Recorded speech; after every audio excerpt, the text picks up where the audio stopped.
Hello friends, तो कैसे हैं आप सब। उम्मीद है बहुत अच्छे होंगे। और कैसी चल रही है आपकी क्लास 10th की तैयारी। तो बस आप ही की क्लास 10th के बोर्ड एग्ज़ाम की तैयारी में चार चांद लगने वाला है। ठीक है, कहे हुए जैसे कि लगातार आपका कमेंट आ रहा था काफ़ी लंबे समय से। ठीक है, कि सर हमारे लिए भी वीडियो बनाइए, हमारे लिए भी, हमारी भी हेल्प हो जाएगी। ठीक है, तो कितने, तो उसी को मद्देनज़र रखते हुए, उसी को देखते हुए मैंने सोचा कि चलिए आप लोग की भी सुनी जाए। और कितनी, तो आपकी कम से कम फ़िलहाल 200 मार्क्स की तैयारी हो जाएगी। कितने मार्क्स की? 200 मार्क्स की, ध्यान देंगे।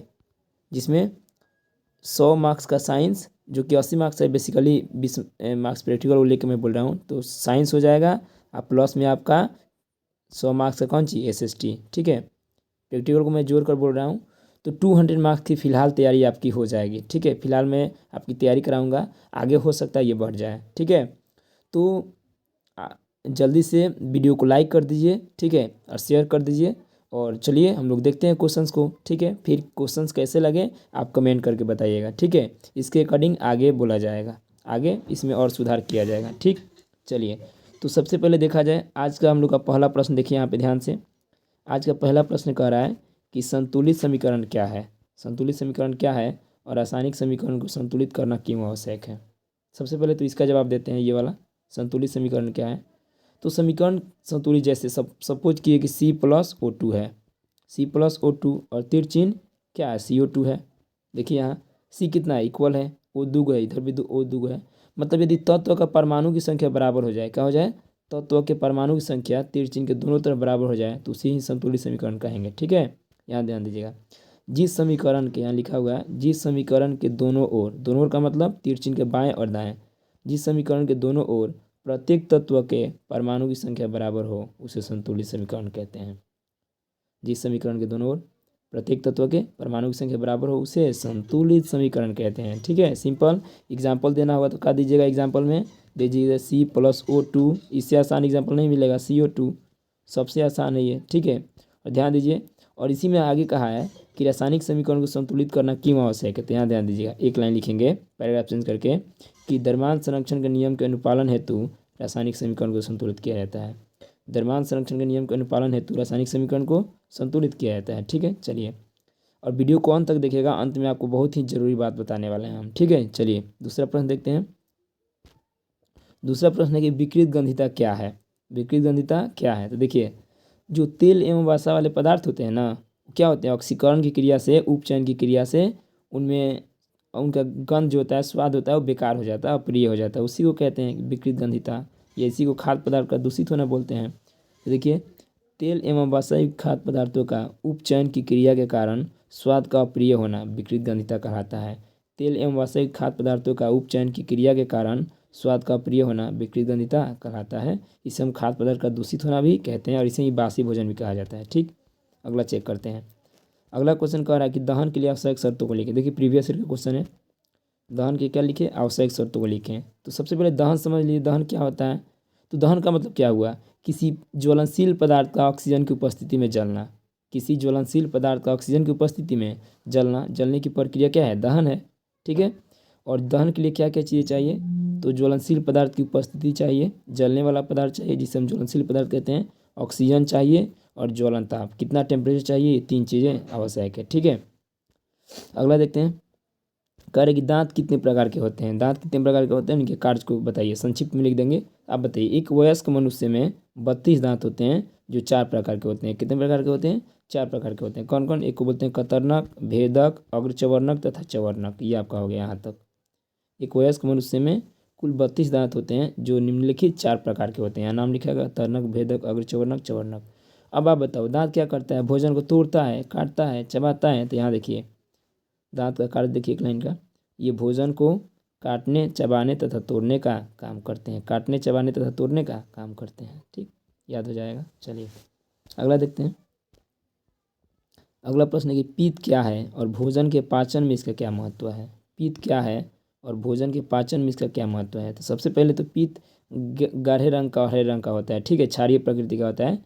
पीत गहरे एवं हरे रंग का क्षारीय द्रव है, और जिसमें कोई एंजाइम नहीं होता है। जिसमें कोई एंजाइम नहीं होता है, यानी कि पीत में कोई भी एंजाइम नहीं होता है। ठीक, और पित्त का कार्य समझिए क्या करता है। तो पित्त जो अमाशय से भोजन आता है ना, अम्लीय भोजन, उसको क्षारीय बनाता है, या अमाशय से आए अम्लीय भोजन को क्षारीय बनाता है। सिंपली याद हो जाएगा, छोटा सा है। और पित्त में जो लवंग होता है ना, वो भोजन को क्या करते हैं, भोजन के वसा का विखंडन करते हैं, पायसीकरण करते हैं। ठीक है, पित्त के लवंगों की सहायता से भोजन के वसा का विखंडन और पायसीकरण होता है। ठीक, अगला देखिए, अगला कह रहा है कि दंत अस्थिक्षय क्या है। तो इसका आंसर नहीं है, लेकिन मैं भी फिर भी आपको बता दे रहा हूँ। दंत अस्थिक्षय क्या है, देखिए इसे क्या कहोगे कि जब आप कोई भी मीठा चीज़ खाते हो जो आपके दांतों से चिपक जाता है, और उसके उसमें शक्कर जो होता है उस पर स्थित बैक्टीरिया रासायनिक क्रिया कर उसे अम्ल बनाते हैं, वहाँ अम्ल बनाते हैं, और दांत क्या हो जाता है, मुलायम हो जाता है, और वहाँ एक छिद्र बन जाता है। ठीक है, और इसे दंत अस्थिक्षय कहते हैं। ठीक है, यानी जैसे दांत हैं, तो जब आप मीठा चीज़ खाइएगा और उसे नहीं धोइएगा दांत को अच्छे से, तो जो मीठा चीज़ चिपका हुआ है ना, उसके शक्कर में स्थित जो बैक्टीरिया होंगे, शक्कर पे जो बैक्टीरिया होंगे वो रासायनिक क्रिया करेंगे बैक्टीरिया, और वहाँ पे अम्ल बनाएंगे और दांत को मुलायम कर देंगे, और दांत में छिद्र बन जाएगा। इसे हम क्या कहेंगे, दंत अस्थिक्षय कहते हैं। ठीक है, सिंपल। अगला देखते हैं, अवतल एवं उत्तल दर्पण में अंतर लिखें। तो आप जब भी अंतर लिखोगे इस तरीके से बना लोगे, एक तरफ अवतल एक तरफ उत्तल। फिलहाल यहाँ पे डायग्राम बनाना पॉसिबल नहीं था तो मैंने इस तरह कर दिया। ठीक है, देखो अवतल दर्पण का उपयोग लिख लो, हो जाएगा दोनों काम। निकट दृष्टि दोष के उपचार में अवतल दर्पण का उपयोग होता है, जबकि दूर दृष्टि दोष के उपचार में उत्तल दर्पण का उपयोग होता है। सिंपल, आप जानते होते क्या, आप नहीं जानते थे, बिल्कुल जानते थे, बस सजा के लिख देना है। निकट दृष्टि दोष के उपचार में अवतल दर्पण का उपयोग होता है, जबकि दूर दृष्टि दोष के उपचार में उत्तल दर्पण का उपयोग होता है। एक ये हो गया। दूसरा, अवतल दर्पण का उपयोग दाढ़ी बनाने में, जबकि उत्तल दर्पण का उपयोग गाड़ियों के साइड मिरर के रूप में होता है। सिंपली दो अंतर काफ़ी है।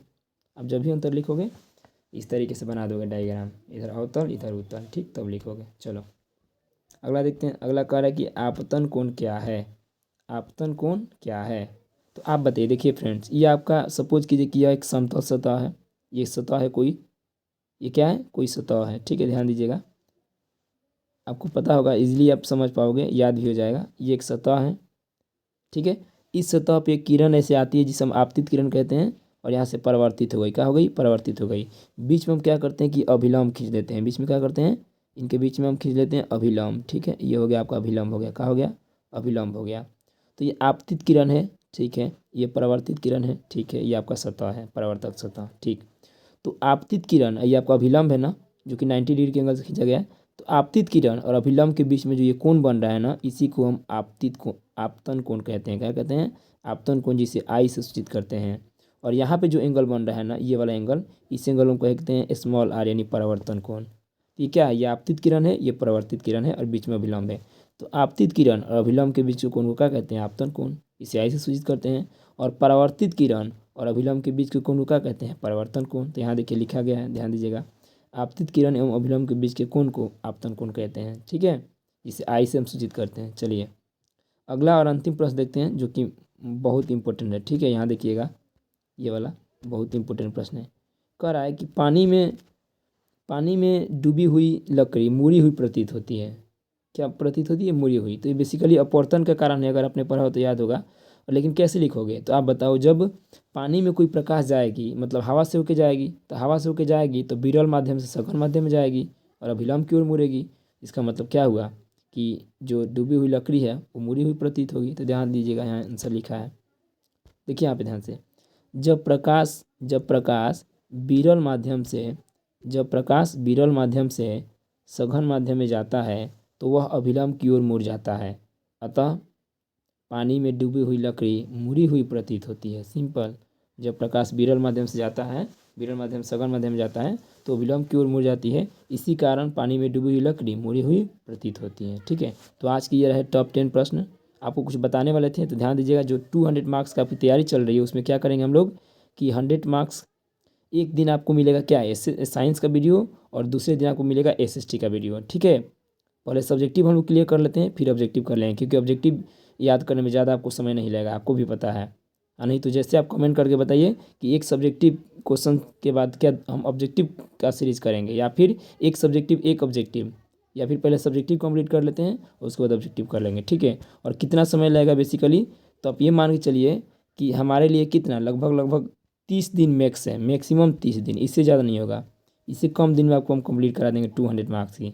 ठीक है, पूरे क्वेश्चन सब्जेक्टिव के साथ। ठीक है, अगर प्रतिदिन वीडियो मिलेगा आपको। तो चैनल को सब्सक्राइब कर लीजिए, लाइक कर दीजिए और बेल आइकन को ज़रूर दबाइए, वही तो मेन है, जिससे आपको नोटिफिकेशन मिले और आपको पता चले कि वीडियो अपलोड हो गया है। ठीक है, तो आप अपने दोस्तों को भी शेयर कर दीजिए और मिलेंगे फिर नेक्स्ट वीडियो में। आप कमेंट करके बताइए कंटेंट कैसा है। ठीक है।